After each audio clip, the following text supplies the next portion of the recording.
Misaotranao hatrany izay tompo fa mbola manan-kolazaina aminay foana ianao isan'andro. Tonga izany fotoana izany ankehitriny. Koa dia hanambara ny hafatrao ity mpanomponao tsy mahasoa, mangataka ny fanaonao masina ampiteny sy hanendry ny lela. Ary ny fanaonao masina ihany koa no hanokatra ny fo sy ny saina mampanana ny reto vahoaka izay hainao anao mba handraisan'izy ireo ny hafatra avy aminao. Koa dia mitenena indrindra tompo araka ny fombanao fa miaino izay mpanomponao amin'ny anaran'i Jesosy. Amen. Mipetraka isika.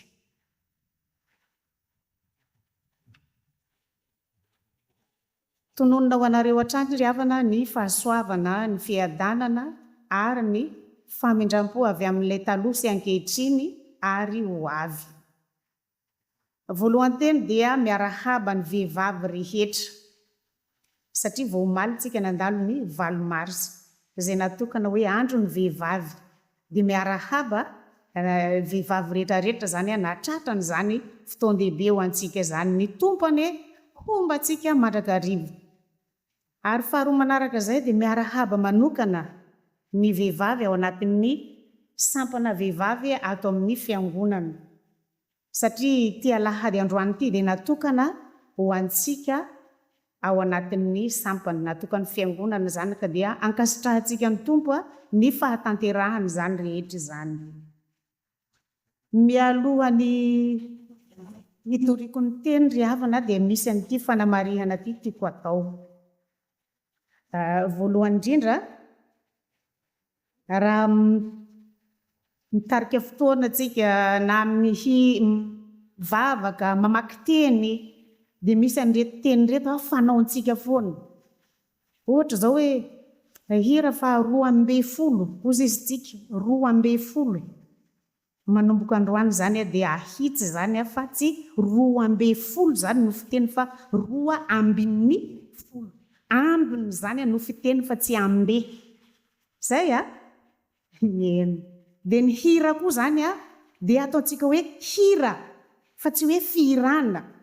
Fa raha vao mitenitsika hoe firana fahavalo, dikan'izay misy firana be dehibe zany milahatra eo dia le firana fahavalo iny zany no ataontsika, nefa tsy firana zany no ataontsika fa hira. Hira zany no fiteny.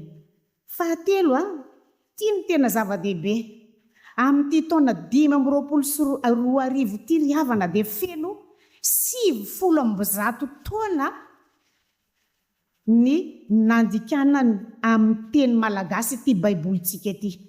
700 taona lasa zay no nadikana tamin'ny teny malagasy ity baiboly ampiasaintsika ity. Zany hoe tamin'ny taona 1835. 700 taona lasa zany. Ny zavatra nahagaga dia ity, 2 taona monja taorian'io dia efa nisy olona sahy ho faty noho ny finoana ny zavatra izay voalaza tato anatin'ity baiboly ity. Zany hoe 1937, 1837 azafady dia efa nisy ny antsontsika hoe martiora. Reny Rasalama martiora zay no le fonina teny Ambohipotsy. Nisy koa ny navarina velona ny finosina tao anaty horonan-tsihy, navarina teo ampamarinana ka nahatonga n'le toerana ry ambonina Mahamasina ry nantsona hoe ambonina ampamarinana. Nisy reny hitantsika tamin'ny film reny nalaza be reny dia ilay olona nodorana velona dia teraka teo ampandorona anazy teo ampamaizana teo zany ilay vehivavy bevoka. Nisy olona moa saika anakan'ilay zaza fa tsy navelany miaramila tamin'izany fotoana izany. Zay no hisaritana na saintsika hoe 700 taona lasa zay na voadika tamin'ny teny malagasy, teny haitsika, teny fantatsika n'ity baiboly ity. Manahoana re zany raha sanatrika mbola nisy zany hoe fanenjehana kristianina zany dia misy sahy mbola mijoro sahy martiora ve noho ny finoana an'ity filazantsara ity. Tsarantsika tsirairay no mandinika sy mametraka an'izany fanontaniana zany any am-pontsika tsirairay avy any. Fa iroso amin'ny toriteny avy hatrany. Tamin'ny toriteny farany teto dia ny testamenta taloha no notoriko tamin'izany, nakako ny hafatra dia ny bokin'ny Isaia mpaminany. Androany kosa dia hiditra ao amin'ny testamenta vaovao dia ilay hitantsika novakiana farany teo dia ny bokin'ny apokalipsia. An'indray zany anao itondrako ny hafatra amin'izao. Apokalipsia ny toko 7 ka ny 1 ka hatramin'ny 9. Miantso amin'ny fibebahana ny tompo. Izay ny lohahevitra mbola banjinitsika. Araka nefa namakiny ny mpanompony azy teo dia nazava tsara mihitsy novakiny zany ilay dikan'le hoe apokalipsia. Na inona ozy izy teo? Fanambarana. Zay zany ny zavatra voavaky ary hitatsika ao anatin'io hoe manomboka zany eo amin'ny toko 1 dia hitatsika hoe misy fanambarana. Fa inona zany fanambarana zany? Ny fanambarana zany dia zay zavatra hafatra ambara ampahabe maso. Tsy misy afenimpeniny. Tsy atao hoe secret fa natao ho an'ny olona rehetra. Ary misy hafatra tiany ampitaina amin'izany hoe fanambarana zany. Ka na io fanambarana io zany na izy antsoratra na izy tonga dia ambava. Matetika antsika maheno hoe anao fanambarana hony ihany. Dikan'izany misy zavatra tiany ampitaina amin'ny vahoaka dia manao fanambarana izy ambava zay. Fa eto kosa zany dia le fanambarana zany antsoratra. Satria ahoana ozy izy ato? Soraty. Zay. Nasain'i Jesosy nosoratana zany lay fanambarana. Nahazo an'io fanambarana io zany ny tao Sardisy. Hitatsika mazava tsara eto zany ny tao Sardisy zany no nahazo an'ilay fanambarana. Nahoana no nahazo an'io ry zareo? Inona ny votoatin'ilay fanambarana? Zay koa zany zavatra tsara fantarina raha vao mahazo fanambarana dia hoe inona ny votoatin'io nahoana no azo nahoana no nahazo an'io fanambarana io zany ilay olona anankiray na ilay vondron'olona mitokana hoe natao ilazana an'izany. Tamin'ny mpanjaka teo mazava tsara ao daholo hoe inona nataon'ny zanak'Israely ka nahatonga an'Andriamanitra na niteny tamin'ny zareo hoe ianareo anie nanao an'izao, ianareo nanao an'izao, nareo nanao an'izao zany ny voalazany tao. Teo amin'ny Matio indray dia nolazainy ndray fa hoe ilevy zany nantsony. Dia aveo raha vao tonga dia nanatony izy dia aveo nanao fanasana dia nimonmonina tamindray reto fariseo reto. Hoe nahoana indray ny mpampianatra nareo sy ny mpianatra reo misakafo miaraka amin'ireo mpamory hetra sy ny tariny rehefa reny hoe olona efa maloto zany no hitatsika tao anatin'ny lioka. Fa eto amin'ity apokalipsia ity zany tsy fantatra mihitsy hoe inona mo no antony nazahoan'ireo an'ity fanambarana ity. Ka izay zany no fantaritsika eto ny fiainan'ny fiangonana tao Sardisy. Zay zany ny fizarana voalohany amin'ity toriteny ity. Fiainan'ireo fiangonan'ireo nahatonga azy nahazo an'io fanambarana io. Tsy voazava eto fa noho ny boky novakiana izay isorana lehibe zany fa nisy ny heviteny izay nosoratany ray aman-drenitsika dia ry pasteur Andrea sy ny olona maro, olona misy any amin'ny 70 any zareo no nanoratra ny boky hevitenin'ny Baiboly ray manontolo io. Nilaza iry zareo zany tamin'io boky ny apokalipsia toko 7 ity fa io Sardisy io zany dia tanàna anankiray tsy lavitra ny Tiatira. Zay aloha ny zavatra voalohany, tsy dia lavitra ny Tiatira zany io. Ary ny faharoa, tanàna tena nandroso be mihitsy le tanàna. Inona nampandroso azy? Fionan-dalana be dia be. Itsika mahalala hoe vazantany efatra zany dia avy any atsimo any avaratra tsy nanana ary ny andrefana. Fa ny andry zareo ny ohatra ny vazantany efatra ny lalana mitsofoka makao amindry zareo 5 be zao. Lalana mitsofoka makao amin'ity Sardisy ity. Tena nandroso zany ry zareo ara-toe-karena. Tena hita mihitsy zany. Satria zany toerana azon-dalana zany dia mandroso amin'ny resaka inona voalohany indrindra ara-barotra. Na hoe ataontsika hoe araka fizahantany. Tena mandroso zany. Satria afaka miditra eo afaka mifamezivezy ny olona, afaka mitondra ny varotrany ary ny tompo tanàna koa afaka mivarotra ny zavatra amidiny amin'izay olona mandalo. Tena nanana fandrosoana be zany ity Sardisy ity ara-toe-karena. Ary ny taoko dia efa malaza tamin'ny fiompiana ondry amanosy. Vao maika zany tena nampiroboroban' zany varotra zany satria ny volon'ondry ny volonosy nanamboarany lamba dia reny no namidiny zany tonga ny olona mpividy ny olona avy any ankafa ny tonga daholo hoe ay ny lamba volon'ondry ao sardisy tena tsara be tonga daholo zany any mpividy sy ny sisa rehetrarehetra tena nalaza nandroso ary raha lazaina zany dia hoe ny olona atao zany dia tena inona daholo tremala mpanankarena zay zany no nandiniana azy kanefa ny ara-panahy kosa rehefa nojerena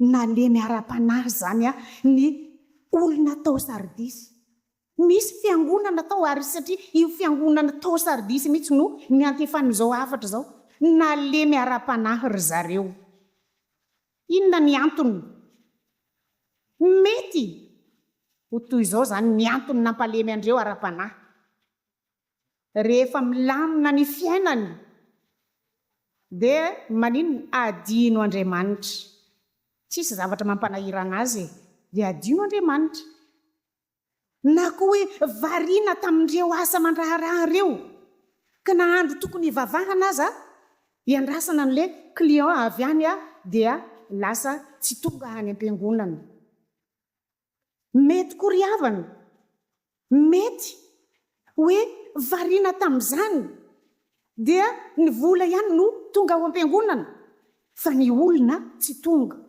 mety mifanena amin'ny mpanompon'Andriamanitra eny an-dalana eny amin'ny tanàna eny dia hoe tia ny anjaranay tia ny anjaranay fa zay mbola misy atao mety zany daholo ary mety koa variana hoe mbola maika hamonjy fotoana aza manana fotoana amin'ny anina rehefa avy eo dia atao vaingankengana le fanompompivavahana fa zay sao dia tara sao dia iloza ny anina eo zay satria izany ny clientnay mety ho zany daholo ny zavatra niteraka an'io ka tsy nifantoka tamin'ilay fanompompivavahana tsy nifantoka tamin'ilay fibanjinana an'Andriamanitra fa lasa korotoroto ihany ny fanompona rehetra ny saina zany any amin'ilay asa atao daholo vokatra zany rehetrarehetra zany dia lasa fombafomba sisa ilay fivavahana fombafomba ary anarana sisa ny hoe fiangonana sy ny mahakristianina fa tsy dia betsaka zany ny olona tonga tao amin'ny fiangonana dia zany nampatonga n'ilay fanambaran'i Jesosy hoe ahoana ozy izy ao amin'ny andininy faharoa ao fantatro ny asanao zay zany ny teneniny manana anarana ho velona ianao kanjo maty ihany fantatro ny asanao fa manana anarana ho velona ianao kanjo maty ihany zay tao midika hoe haiko hoe kristianina ianareo fantatro ianareo fa kristianina asana hoe zany maha kristianina zany mpitoro ny filazantsara asa zany dia ozy Jesosy hoe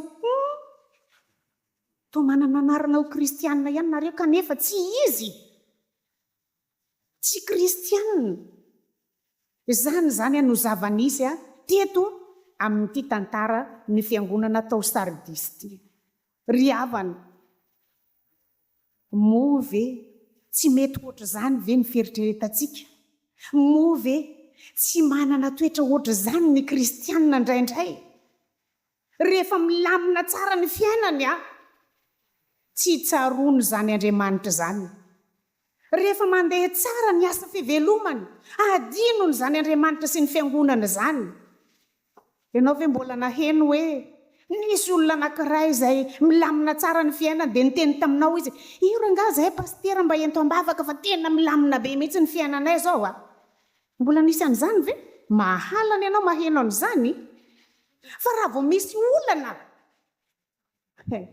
ento ambavaka ranga zahay fa misy ozotro zao zahay ento ambavaka zahay fa zao tsisy maharatsy an'izany tsara zany hoe mahatsiaro ho entina ambavaka zay ranga ho ento ambavaka fa misy an'izao ary le tratran'ny olana io dia miteny foana Andriamanitra vonjeo zahay Andriamanitra ataovy amin'izao zay Andriamanitra ataovy amin'izao zay dia nahoana ry Andriamanitra rehefa manana olana zany tsika indraindray vao mahatsiaro an'Andriamanitra fa rehefa mandeha tsara io fiainantsika io adinontsika zany Andriamanitra zany. Tandremo sao sardisy fa hiarany fanambarana io ianao rehefa avy eo. Zay zany no zavatra hitantsika eto. Dia ho an'izay efa niasa indray, dia zao koa ny voalaza ny tenin'ny Andriamanitra io, fa tsy nisy hitako tanteraka ny asanao teo anatrehan'Andriamanitra io. Tsy nisy hitako tanteraka. Zany tanteraka zany dia misy heviny anankiroa.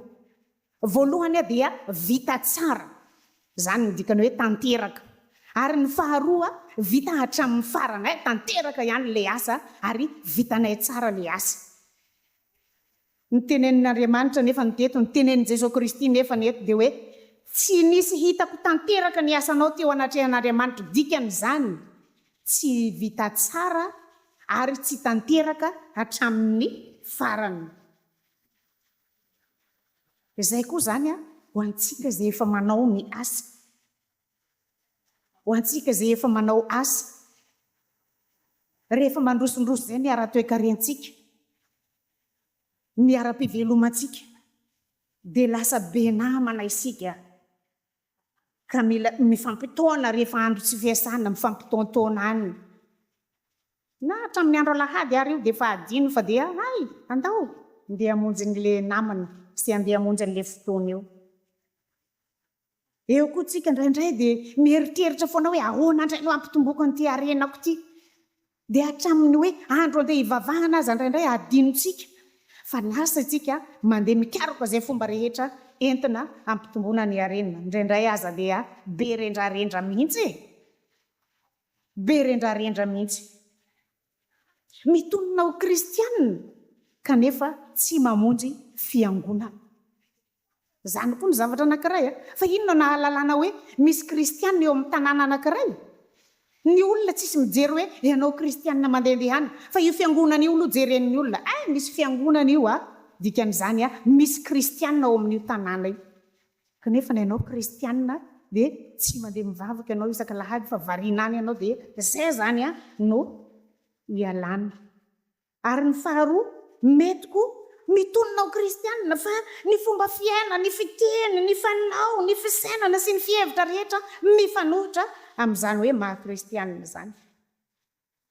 Ny sasany moa kristianina fa tsy mandray andraikitra, tsisy andraikitra raisiny ao anatin'ny fiangonana. Inona no dikan'izany? Eritrereto hoe 2 alahady ao anatin'ny taona ray.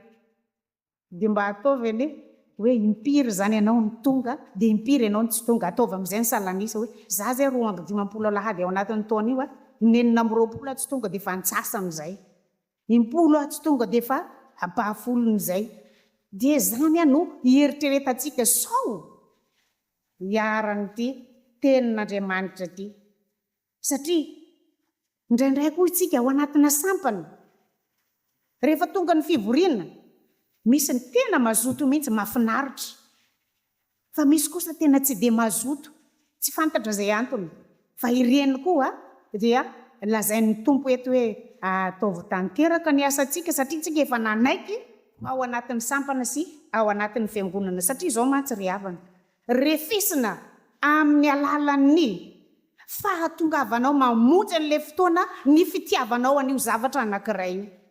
Refesina amin'ny alalan'izany. Raha tia baolina ianao nefa ianao tsy mandeha mijery baolina akory, dia tia baolina ve ianao amin'izany? Tsy tia baolina mihitsy ianao amin'izany.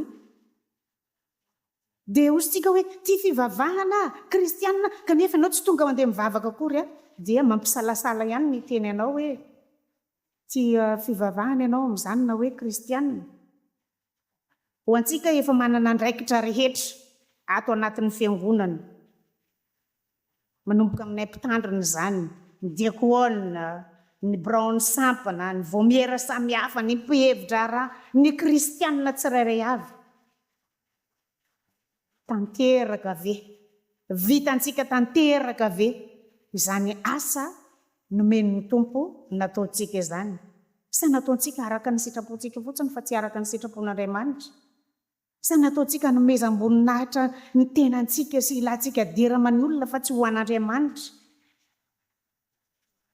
Nefa tamin'ny voalohany le hoe nazoto be, tamin'ny mbola voafidy tena mazoto be, fa noho izay nandeha ny fotoana dia lasa kamokamo.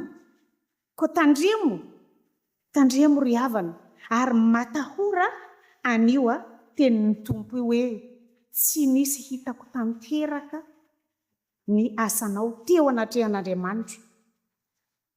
Satria ny tompo dia mahafantatra ny asantsika tsirairay avy, araka ny anarantsika sy araka ny ataontsika. Ohatrany masika be le tenin'Andriamanitra teto, kanefa na dia masika ohatra zany ary izy, ary miteny hentitra ohatra zany ary Jesosy, dia izao miantso ho amin'ny fibebahana izy. Miantso anao zany izy mba hibebaka, miantso izy mba hibebaka, ka dia mbola manoro hevitra hatrany sady miala nenina. Izay zany any fizarana faharoa amin'ity toriteny ity, hoe ny torohevitry ny tompo manoloana zany toetra ny fiangonana tao sardisy zany. Ny torohevitra nomeny eto dia miendrika baiko no nomeny Jesosy an'reto fiangonana tao sardisy reto. Hitantsika zany eo amin'ny andininy faharoa tapany voalohany sy ny andininy fahatelo tapany voalohany ihany koa. Inona vakitsika ny andininy faharoa ao ahoana ozy izy amin'ny voalohany indrindra eo? Miambena. Zany ny torohevitra voalohany nomeny Jesosy ho an'ny fiangonana tao anatin'izany toetrany zany, dia nampitandreminy hoe miambena. Misy roa kely io amin'ny hoe miambena io. Inona ny dikany ao? Araka ny hitantsika ary ambany ary, miareta tory. Zany ny dikany hoe miambena, miareta tory. Dika zany hoe aza matoritory, aza matory.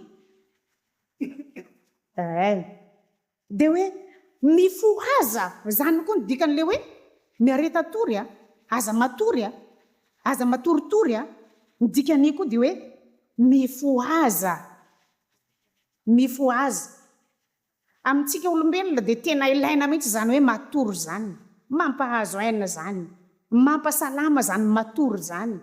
Ary raha ny tiantsika ara dia hoe aninona? Atoritory foana zany. Nefa moa tsy eken'ny fiainana zany fa tsy maintsy miasa ianao, tsy maintsy mandeha mamonjy ny asa mandraharahanao isan'andro. Sarotra nefa ny zany. Sarotra zany hoe hiaro tory zany, tsy matory zany. Ary ny dikany miambena koa dia mila mitandrema fa misy fahavalo. Zay koa ny tena dikany hoe miambena, misy fahavalo. Voalohany indrindra ry havana dia zay, le mamparary anao mihitsy, le tena zavatra tianao atao mihitsy no asain'ny tompo eto hoe aza atao. Ianao te atory zany dia ozy izy ny tompo miambena, miareta atory. Zany ny voalazan'Andriamanitra eto, aza matoritory ianao fa miambena. Itsika le milaza fa hoe vizaka ny asa sy ny raharaha nandritra ny herinandro, dia ozy itsika rehefa tonga le alahady dia alohandray mbo hipetrapetraka mbo atoritory andro any. Tenen'ny tompo ianao io hoe miambena, aza matoritory zany. Fa mila mandeha mivavaka ianao isaka alahady. Zany ny dikan'le hoe miambena io. Le zavatra tena tianao atao mihitsy no ataony. Maharary zany hoe ity ny fahavalo zany. Kosa izy ny tompo miambena, mifoazy anao tiavo ny fahavalonao. Zavatra tena maharary ane zany, fahavaloko zao ko mbola andeha ho tiavo. Izany zavatra maharary anao zany mihitsy no asain'ny tompo ataonao. Zay zany izy. Misy fahavalo izy ateo matoa asaina miambina. Ny fahavalonao voalohany koa dia ny tenanao. Io tenantsika io ny fahavalontsika voalohany ry havana. Io tenantsika io dia mila ambenana mafy ny vava, ny saina, ny maso, ny tongotra sy ny sisa rehetra, mba tsy hisaintsainy ratsy any, mba tsy hiteniteny foana any, mba tsy hitan'olom-po sy fakofako ao anatin'ny fo ao, anao otrim-po tsy hamaly faty, vakio ane ny mpanjaka faharoa fahafito ambin'ny folo andininy fahenina ka hatramin'ny fahatelo ambin'ny folo ao fa ao zany ahitana koa ny zavatra tokony iambenantsika ny toetran'ireo fiainany zanak'Israely reo no lazain'Andriamanitra taminy hoe ireto daholo ny zavatra nataonao ka tsy tian'Andriamanitra zany. Dia vakio ane rehefa tonga ny an-trano anao dia vireny vakina tsara fa hitanao ao dia zay amin'ny toetranao amin'ireo ialao fa zany le nasain'Andriamanitra iambenantsika ho antsika vehivavy satria tsika tompon'ny fotoan'androany.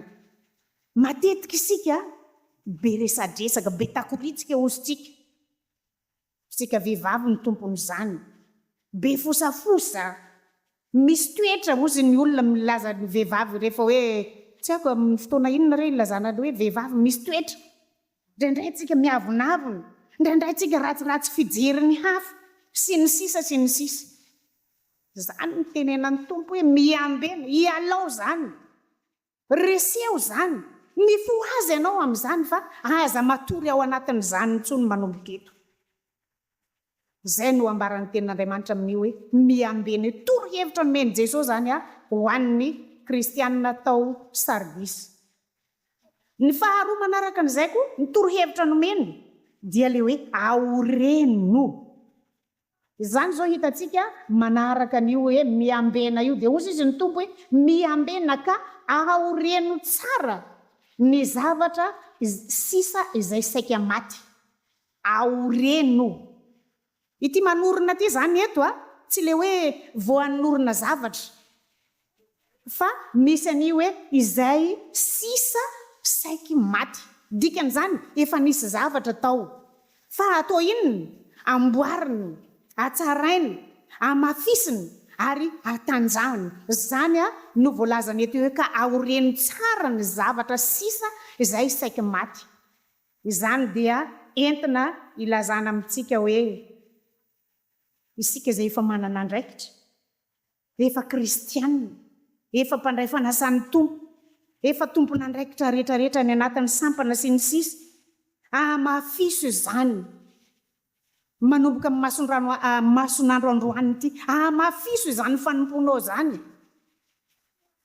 Aza velanao ho verimaina aza velanao hiteny anao ny tompo hoe fantatro ny asanao fa manana anarana ho kristianina ianao kanefa tsy izy, manana anarana ho zao ianao kanefa tsy zany.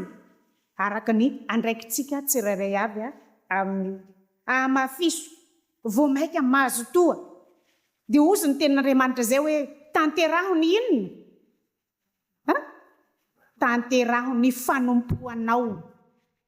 Misy an'izany eo anatin'ny soratra masinao tanteraho tsara io fanomponao io. Dikan'le tanteraka ozy izy ateo dia hoe vita tsara ary hatramin'ny farany.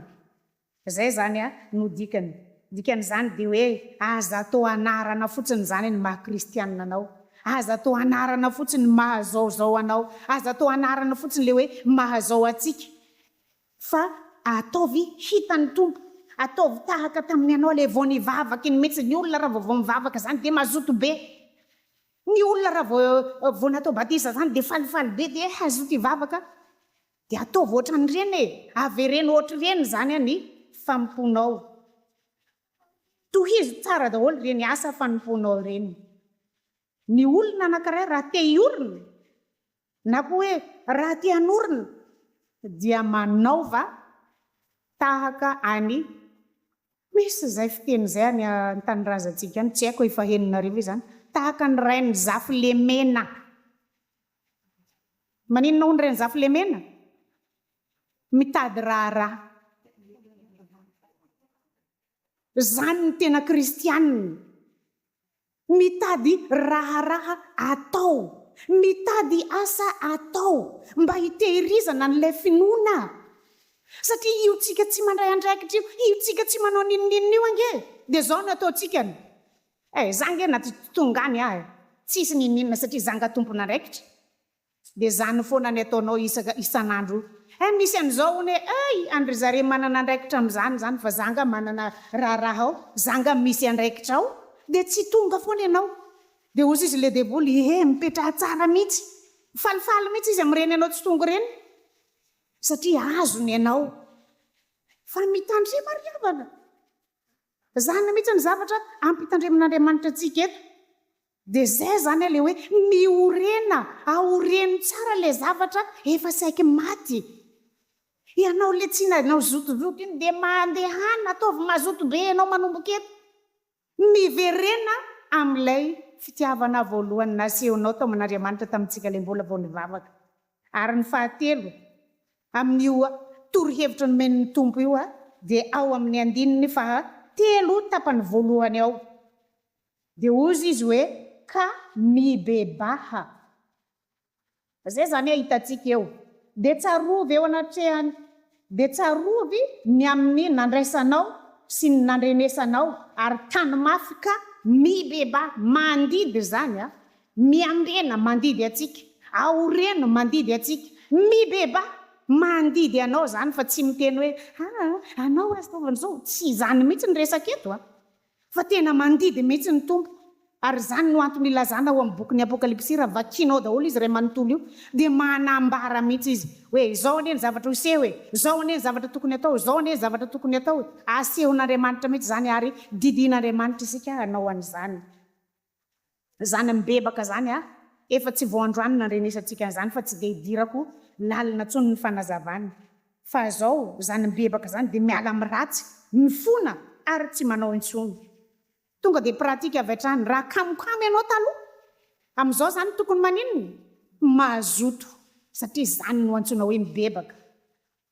Raha tsy nanao ianao taloha, tsy nandray andraikitra ianao taloha, manomboka eto kosa mandraisa andraikitra fa zany no antsoina hoe mibebaka. Raha nanao kitoatoa, nanao zara fa vita ianao taloha, amin'izao kosa dia manao tsara Zay zany no takina amin'izany hoe mibebaka zany. Ataovy tsara. Dia zany mibebaka zany koa dia zao hoe miova. Miova inona? Miova fomba. Miova fisainana. Miova toetra. Miova fanao. Miova famindra. Zany no mibebaka. Satria hoy Jesosy tao amin'ny Matio tamin'ny farany teo. Inona hozy izy? Tsy tonga hiantsony marina fa ny mpanota mba hibebaka. Satria ny tenitenen'ny reto fariseo reto hoe fa maninona ny mpampianatra nareo sy ny mpianatra reo miara-misakafo amin'ny olona mpamory hetra. Satria zany mpamory hetra zany nieritreretana fa olona tena devoly be. Dia niaraka tamin'izany Jesosy dia nitsaratsarain'reto olona reto fa maninona ary nareo manao an'izany. Dia hozy izy Jesosy tsy tonga hiantso olo marina nge fa ny mpanota mba hibebaka aminao koa zany teny zany. Tsy tonga hiantso ny marina ny tompo fa ianao mba hibebaka. Isika mba hibebaka. Zaho sy ianao zany mila mibebaka satria tsika mpanota. Inona ary ny vokatra zay? Vokatra zany hoe torohevitra no men'ny tompo ho an'reto kristianina tany sardisy reto. Ary ny fanarahana zany torohevitra zany, inona ny vokany? Dia misy valim-pitia lehibe. Zay zany ny fizarana fahatelo sady farany amin'ity toriteny ity. Misy valim-pity zany omen'ny tompo aorian'ny torohevitra zay nomeny. Fa misy koa tena ataontsika hoe famaizana raha ohatra ka tsy manaraka an'ilay torohevitra. Ny zavatra hitantsika voalohany eto hojerentsika voalohany mantsy dia hoe ireo tsy nanaraka ny torohevitra. Ireo zay tsy manaraka torohevitra zany araka ny andinin'ny fahatelo tapany faharoa ao. Dia ahoana hozy izy? Koa raha tsy ambiny ianao dia ho tonga toy ny fiavin'ny mpangalatra Zay zany ho an'izay olona tsy manaraka an'izany torohevitra nomeny Jesosy zany. Raha tsy ampiny ianao hozy izy dia ho tonga aminao tahaka ny mpangalatra hoy Jesosy. Fa tsy hoy ny mpitoriteny io fa i Jesosy mihitsy no miteny an'izany. Dikan'izany ry havana dia manaraha ny torohevitra zay nomen'Andriamanitra ianao. Ireto lay mila mibebaka. Ireo olona voalohany reto zany le olona mila mibebaka. Le kristianina anarana fotsiny teo aloha. Ireo koa le mila miady. Le nitenen'ny tompo teo hoe miambena. Ary tsy maintsy miady sy mila mandresy. Raha vao miady zany tsy mila hoe tsy naharesy tena tsy voatohitra io. Fa rehefa miady zany ianao dia mila maharesy. Dikan'izany mila miady mafy. Satria ahoana hozy izy ny tompo ao amin'ny andininy fahadimy eo. izay maharesy dia hitafy lamba fotsy tahaka ireo koa ary ireto le olona voalohan'le tsy nanaraka reto zany ireo ny tena maro anisa tao anatin'io fiangonana io, maro anisa kanefa reo mbola nantsony tompo indray mba hiverina aminy. Dia ireo zay mila manaraka tsara n'le torohevitra zany no hitantsika eto. Fa misy koa ireo zay tsy nandoto ny fitafiany hoy izy ny tompo ato amin'ny andininy fahaefatra ato. Kanefa misy ireo olona vitsy aty aminao aty Sardisa zay tsy nandoto ny fitafiany. Ireo zany le olona efa voalaza fa efa nanaraka foana hatramin'izay, nitahiry ny maha-kristianina azy hatramin'izay. Dia efa mandeha ho azy zany any endry zareo. Tsy hoe mandeha ho azy amin'inona zany fa efa tsy hiaran'io tenin'Andriamanitra intsony.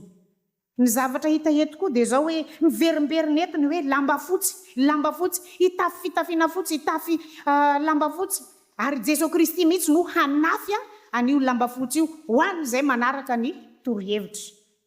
Lamba fotsy dia mariky ny fahadiovana, mariky ny fandresena izy eto, satria hoy ny tompo hoe izay maharesy dia ataoko mitafy lamba fotsy tahaka andreo koa. Dia mariky ny fiarahana amin'ny Jesosy Kristy koa zany hoe mitafy lamba fotsy zany, mariky ny fiadanana, mariky ny fahasambarana ary mariky ny filaminana. Zany no dikany hoe lamba fotsy, tafitsika milamina zany ianao rehefa miaraka amin'ny Jesosy. Fa raha eto amin'izao tontolo izao ianao hoe niady ka saina fotsy no nitsangana, midika inona zay? Resy tsy mitovy amin'izany ny ao amin'ny tompo fa raha vao lamba fotsy ozy Jesosy dia mpandresy ianao zay. Fa raha eto amin'izao tontolo izao na ka mitafy lamba fotsy rehefa niady nanangana saina fotsy dia resy ianao zay. Tsy zany ny ao amin'Andriamanitra ry havana. Noho zany ho fehiny zany toriteny rehetra zany dia zao fantatry Jesosy araka ny anarantsika sy araka ny asantsika, isika tsirairay avy reto fantany amin'ny antsipiriany. Ary efa nambarana azy fa io volondohantsika be dia be io vao isan'Andriamanitra. Fantany zany ny momba antsika rehetrarehetra. Ko tandremo mba tsy ho Sardisy hiaran'le fanambarana teo hoe fantatro ianao, fantatro ny asanao, fa tsy izao tahaka ny velona ianao nefa maty ihany, mba tsy ho tahaka an'izany. Fa ataovy tena olona le vitsy ireny alaitsika tahaka hoe reny no tsy nandoto ny fitafiana, mibeba ry havana. Ny anompotsika ny tompo ao amin'ny fiangonana sy any anaty sampana dia ny inona? Mba hiarahantsika mandeha amin'Andriamanitra, hiarahantsika miasa amin'ny Jesosy Kristy, sady mba ho voasoratra eo amin'ny boky ny fiainana ny anarantsika. Fa misy anie tsy ho voasoratra ao anatin'ny boky ny fiainana zany. Ary misy na dia ho voasoratra any ara noho ny ataonao ihany dia mety ho fafana ny anaranao any anatin'ny boky ny fiainana. Ataovy izay hatanteraka ny asanao ry havana, ny asantsika tsirairay avy. Ataovy izay hatanteraka ny adidy sy ny andraikitra izay efa noraisinao sy izay mbola ho raisinao ary meteza mihitsy handray andraikitra manomboka eto, hanao asa manomboka eto. Fa izany no ilain'ny tompo amintsika mba tsy ho tonga amintsika io teniny ao amin'ny bokin'ny Apokalipsy 7:1 ka hatramin'ny 5 io. Ny tanjona amintsika mivavaka, ny tanjona amintsika manompo an'Andriamanitra ary tena zava-dehibe dia ny 5 farany hoe 5 tapany farany dia ozy izy hoe ary tsy hamono ny anarana eo amin'ny bokin'ny fiainana tokoa aho. Tsy hamono ny anarana. Ianao zany raha miverina amin'ny tompo, miala amin'le nataonao taloha sy n'le fahiny, fa manomboka eto ianao manoritra lalana vaovao hiarahanao amin'ny Jesosy, dia ozy izy ny tompo hoe tsy hoe soroka ao anatin'ny bokin'ny fiainana ny anarana. Irio zany ry havana, irio izany hoe voasoratra ao anatin'ny bokin'ny fiainana, mba tsy ho verimaina, mba tsy ho anarany fotsiny zao maha-kristianina antsika zao. Dia hanaiky ny anarany eo anatrehan'ny raiko sy eo anatrehan'ny anjeliny aho, hoy Jesosy Kristy.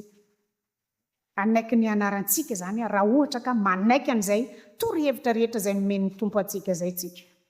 Dia vakiana zany ny 5 io ho antsika rehetrarehetra zay nandreany zao toritemy zao ahoana ozy izy ny andininy faheniny io izay manantsofina aoka izy iaino zay lazain'ny fanahy amin'ny fiangonana amen